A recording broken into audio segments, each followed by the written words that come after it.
Blackrockism.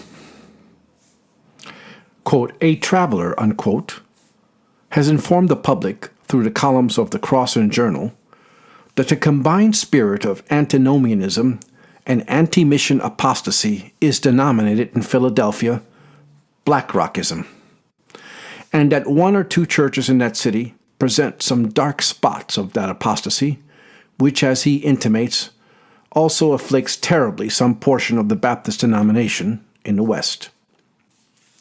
Now, lest it should so happen that some of our readers should not exactly understand the lingo of the traveler sufficiently to comprehend his meaning, we will offer a word or two in explanation.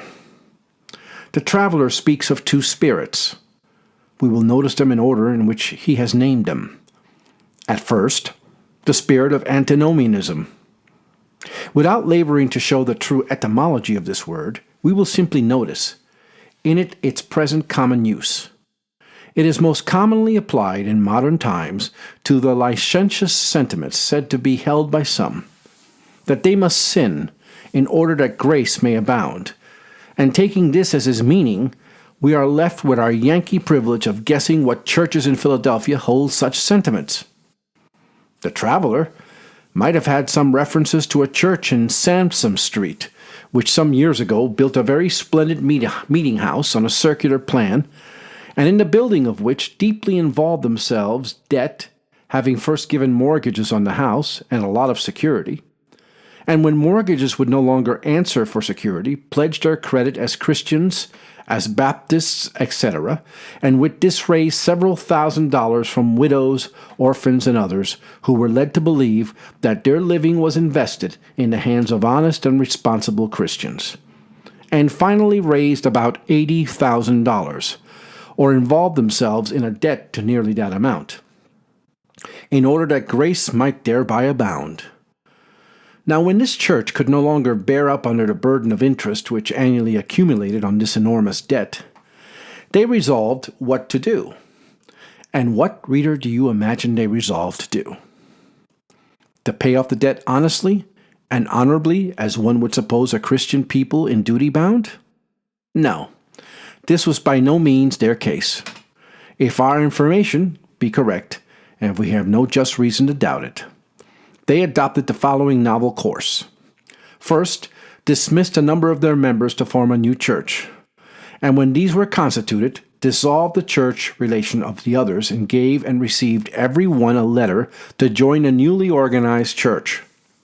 Whereupon the trustees resigned their office and suffered the deserted meeting house to be sold at mortgage sale, which was struck off by the sheriff under the hammer for about $7,000.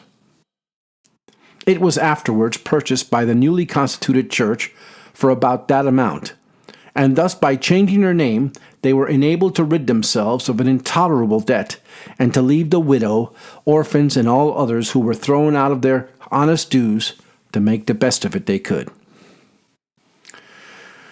This might be viewed by the censorious traveler as antinomianism, as a sort of sinner that grace might abound.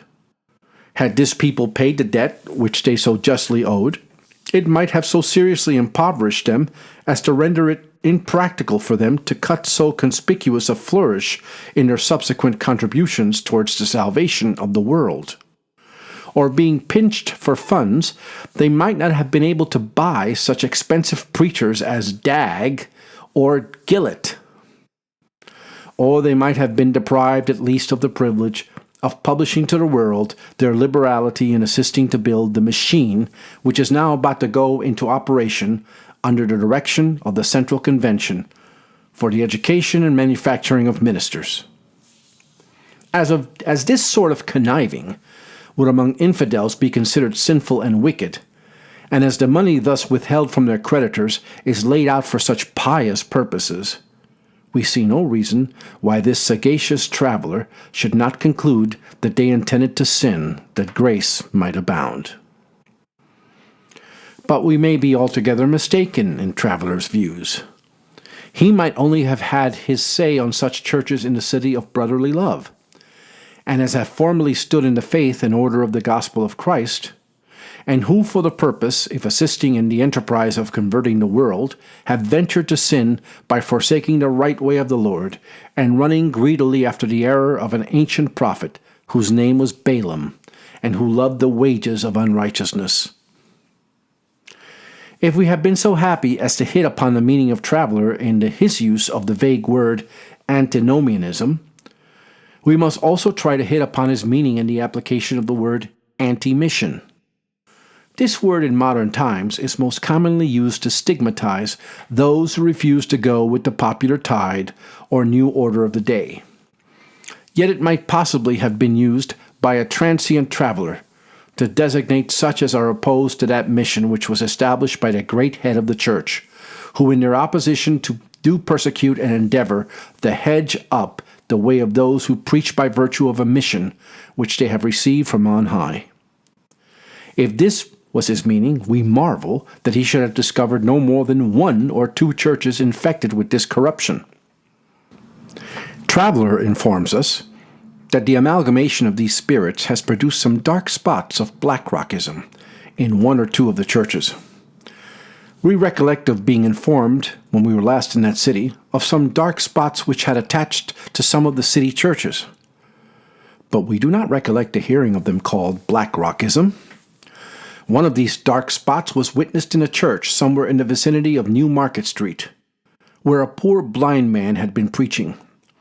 When after the close of his discourse, the reverend pastor arose and addressed the numerous assembly, and informed them that this was a poor and unfortunate man, that he had lost the use of his eyes, and had a large independent family, that he was entirely dependent upon the generosity of those among whom he preached, for support for himself and his helpless family, that he had contracted for a small portion of land up on the interior of the state, which land would place him and family in comparatively easy circumstances if he could but obtain a little help to pay for it, and with much sobbing and apparent bitterness of soul, entreated the assembly to have compassion on the poor minister. A liberal collection was then taken up and put into the hands of the trusty pastor. And how much, gentle reader, do you suppose the poor blind preacher, in whose name the collected was lifted, received? Why, he received $5. And no more of that collection. He at the same time received in a note from an individual lady $5. But the collection begged for him. But the bare $5 was all that this antinomian, anti-mission clergyman paid over, and when he was closely interrogated by the blind man whether this $5 was all that was collected at the time, he confessed that it was not, but that the balance was reserved for other purposes. Now this may be one of the dark spots alluded to by the traveler. But why the people of Philadelphia should call this kind of wickedness, to use the traveler's words, apostasy, Blackrockism, we do not pretend to know, unless they wish to pass themselves off for old-school Baptists, and to be called by our name to take away their reproach. We can assure them, if this be their object, that they have missed their mark. For there was not a Baptist at the Blackrock meeting who would not blush to hold fellowship with the perpetrators of such deeds as are passed off currently by the antinomian, anti-mission apostates of the city of Philadelphia. Gilbert Beebe, New Vernon, Wednesday, August 29th, 1835.